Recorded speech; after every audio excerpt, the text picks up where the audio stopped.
खासदार संजय दिना पाटलांची पत्रकारांना शिवीगाळ, मुख्यमंत्र्यांकडून शिंदेंकडे नाराजी व्यक्त, तर अनवधानानं बोलून गेलो टीकेनंतर संजय दिना पाटलांची दिलगिरी.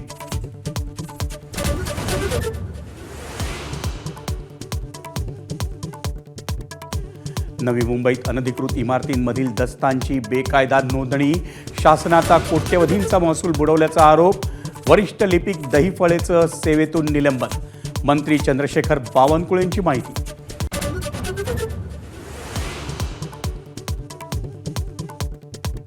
मीरा भाईंदरमध्ये भाजप आमदार नरेंद्र मेहतांनी आदिवासींची जमीन बळकावल्याचा जिल्हाधिकाऱ्यांचा अहवाल सादर, तर एका प्रकरणात आदिवासी जमिनी परवानगी घेऊन गैर आदिवासी झाल्याची मंत्री चंद्रशेखर बावनकुळेंची प्रतिक्रिया.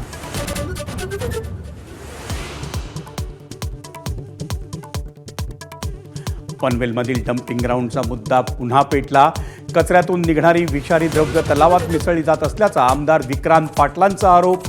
दूषित पाण्यामुळे 7 गायी दगावल्यानं खळबळ.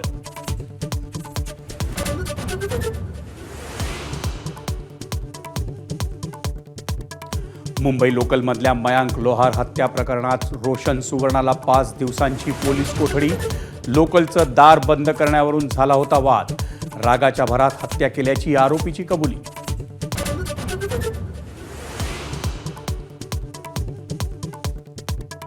मुंब्रा बायपास मार्गाला तडा, दुरुस्तीच्या कामाला 3 ते 4 दिवस लागणार.